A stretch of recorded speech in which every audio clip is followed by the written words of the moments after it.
रहे हैं। मैं तुम्हें आशीर्वाद दे रहा हूं, जब तक ये पृथ्वी और ये आकाश है तब तक तुम भाइयों का नाम अजय से अमर।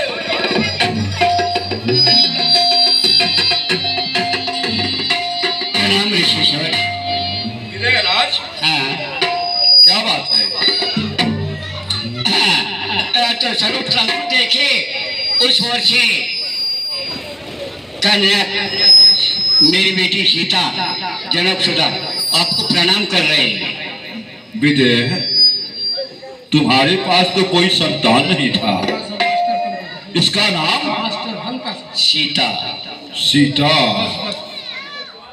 भूमजा, बात यह है इसकी उत्पत्ति भूमि से हुई, हाल के फाल से हुई। हाल का फाल शीतल होता है, इसलिए इसका नाम मैंने सीता रखा हुआ है। ये भूमि से उत्पत्ति है इसकी। भूमजा, जा पोती भूमजा, तू अचल और सुहागिन रह, तेरे ही कृपा से इस पृथ्वी पे अन्न बचेगा। जा, तू सौभाग्यवती हो जा। जय हो। सूरत बचन फिरियन तनिहारे, देखे चाप खंड महिदारे। राज, क्या बात है? इतने राजा लोग इकट्ठे क्यों हुए हैं? क्या कारण है? मैंने कई बार बोला था कि क्षत्रिय जो है वो मेरा शत्रु है, द्रोही है। तुम क्षत्रिय समाज को इकट्ठा मत करना। क्या कारण है? जो कितने राजा लोग आए हुए हैं, अभी राजाओं में तो साथ था, अभी शांति क्यों है? क्या कारण है? ईश्वर, आप तो जानते हैं वो धनुष का पूजन किया, लेकिन जब मैं बाहर से आया देखा तो धनुष अपने जगह से हिला हुआ था, नीचे चौका लगा हुआ था। देखा, बेटी सीता से पूछा, महारानी सुनैना से पूछा, तो बेटी सीता ने कहा कि मैंने हाथों से आपने उठाकर धनुष को भाग में रखा। उसी समय मेरे मन में कुछ संशय निर्माण हुआ, भयभीत हुआ मैं, जब मेरी अबोध बालिका इस धनुष को उठा रही है जिसे 10,000 मल्लाह की आवश्यकता पड़ती है, और आज इस बालिका ने धनुष को उठाया। अवश्य कोई ना कोई देवी शक्ति है मेरे घर में। उसी समय मैंने अपनी विशाल ऊर्जा को उठाकर प्रण किया था, जो कोई धनुष का खंडन करेगा उसके साथ बेटी सीता का पाणिग्रहण होगा, और आज वो धनुष का खंडन हो गया है। अर्थात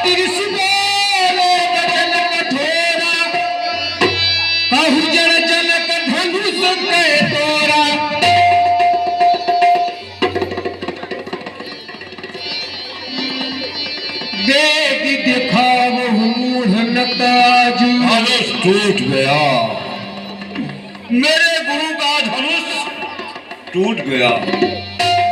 ये वो धनुष है जिससे माता पार्वती अपने आंचल से साफ किया करती थी।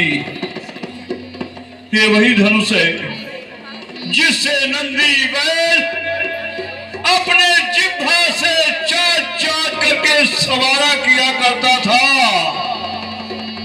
आज मेरे गुरु के धनुष की ऐसी दशा, तू चिंता मत कर, जिसने तेरे 2 खंड किए हैं मैं इसको 10 खंड कर दूंगा।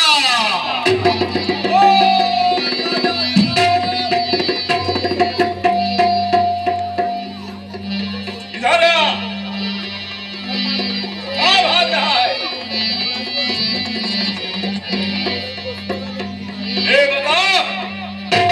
ये धनुआ किसने तोड़ा है?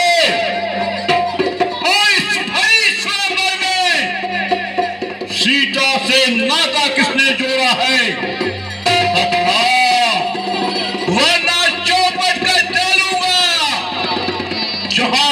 तेरा राज और पाठ है, सब उलट को पलट कर डालूंगा। कौन है जो मेरे गुरु के ध्वज को तोड़ा है? सब है दिलों के लोग सब, जान जान की भीड़, हृदय न हरस विषाद, कछु बोले रघुबीर। हे महात्मन, आप कह रहे हैं इस समाज में जिसने भी धनुष को तोड़ा है वह मेरे सामने आ जाए। सुनिए, मैं आपको कह रहा हूं, श्री राम आपसे कृपा इन ऋषियों की, वह कब किससे डर सकता है। सही कह रहा हूं, श्री राम ने तो हमेशा हमारे आपके जैसे संतों को अपना आराध्य माना। तो शिव धनुष तोड़ने वाला कोई और नहीं बल्कि श्री राम है। आप मुझे कहें, श्री राम के लिए क्या आदेश है? सेवक से जो करे सेवकाई, और करनी कर करे लड़ाई। राम, सेवक तो उसे कहते हैं जो सेवा करता है, उसे सेवक कहते हैं। और जो शत्रु जैसा कार्य करे, हाँ सुनो राम, जय शिव धनुष छोड़ा। जिसने भगवान शिव के धनुष को तोड़ा है, वो समाज छोड़ करके अलग हो जाए। नहीं तो जितने राजा आए हैं ना, ये सब मेरे फांसे से मारे जाए।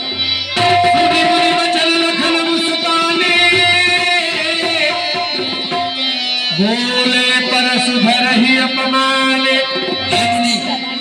मैं तो बचपन में ऐसे राजा के लड़के तू संभाल करके नहीं बोल रहा है क्या? सब धनुष के समान इस धनुष को समझ रहा है। मैं तुझे अपने फरसे से समाप्त कर दूंगा।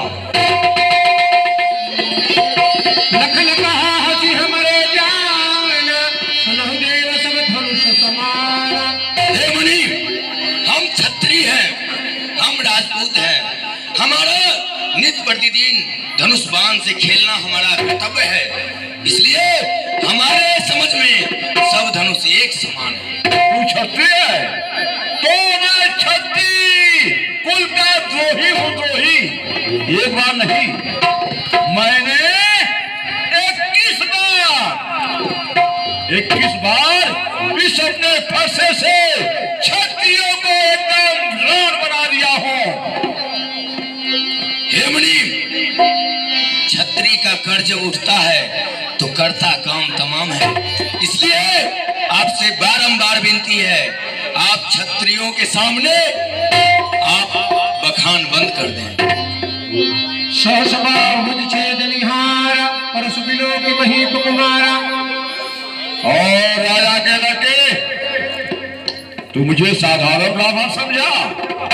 मैं कोई साधारण नहीं हूँ ब्राह्मण हूँ। मैं सहस्त्राबाहु को समाप्त करने वाला क्षत्रियों का द्रोही। मेरा नाम परशुराम है, परशुराम, जो कि कई बार मैं अपने फरसे से क्षत्रियों का विनाश कर डाला हूँ। मातु पिता ही जनि सोच बस करस महीन किशोर, गर्भन की अर्भक दलन परसु मोर हित भोर।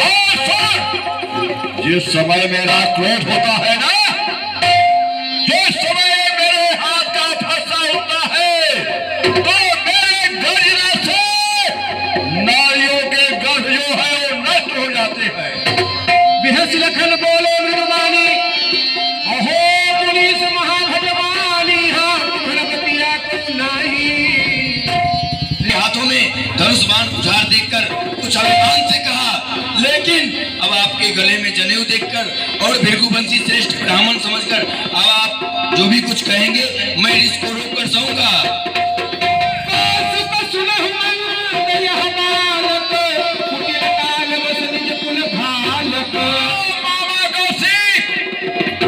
ये देख रहे हो अपने चेहरे को, ये मति क्या मंद है। अगर इसे बचाना चाहते हो तो मेरे आंखों से हटा दो, और नहीं तो मैं अपने फांसा से इसे समाप्त कर दूंगा। कौसुक कहा क्षमिए अपराध, बाल दोष गुण गणहीन साधु। नारायण नारायण महादेव नारायण। कुमार लक्ष्मण आपसे उत्तर प्रत्युत्तर कर रहे हैं, इसलिए महात्मन मेरा आपसे कहना है, जो साधु होते हैं संत हृदय नवनीत समाना, जो संत होते हैं वह बच्चों की वाणी को, दुष्टों की वाणी को बुरा नहीं मानते। आप क्षमा करें, लक्ष्मण अभी अबोध बालक है। कहे लखन मुनिशील तुम्हारा, को नहीं जान विदित संसारा। हे मुनि, आपके शील और स्वभाव को कौन आपको उत्तर प्रत्युत्तर दे रहे हैं, इसलिए मैं कह रहा हूँ, स्वामी बच्चों की बातों को विद्वान बुरा नहीं मानत है। बच्चों का मुख तो गंगा है, कुछ अनुचित उचित न जानत है। यदि आप आद्य ऋषियों की तरह है तो सह लेता सारी बातें। अरे ये वीरों जैसा वेश देख महात्मन, इसने भी की इतनी बातें। ये लक्ष्मण है पर्रे बालक एक स्वभाव, इन्हीं न संत विदूषित कहो। पर्रिया और बालक का एक सहज में स्वभाव होता है। लक्ष्मण जो भी आपसे उत्तर प्रत्युत्तर कर रहे हैं उसका मात्र एक कारण है, क्योंकि आपके हाथों में परसा और धनुष बाण, आपका ये वीरों जैसा भेष देखकर ही लक्ष्मण आपसे उत्तर प्रत्युत्तर कर रहे हैं। आप क्षमा करें, लक्ष्मण आपके बालक है। कछु कजुड़ाने कही कछु लखन बहुरी मुस्काने, हसत देख नख शिखर व्यापी, राम तोर भाता बड़ पापी। तुम्हारे बातों सुन करके नरबाई मुझ पे आ जाती है, लेकिन तुम्हारे भाई को देख करके छाती जलने लग जाती है।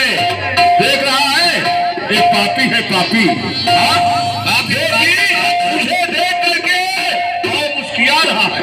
पापी पापी कहते हो, पापी हो खुदा। माता जी के सर काट कर अब का खइयो बात।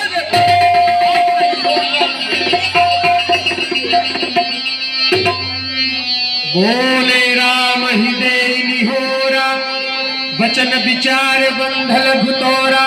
राम, अब मुझे मालूम हो गया, एक भाई नरम हो और एक भाई गरम हो। एक तो ऐसे खड़ा है जैसे बिलरिया दंडवत कर रहा है।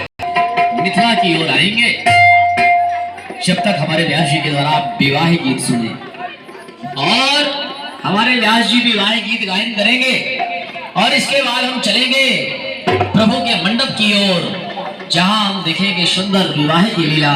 जय जय।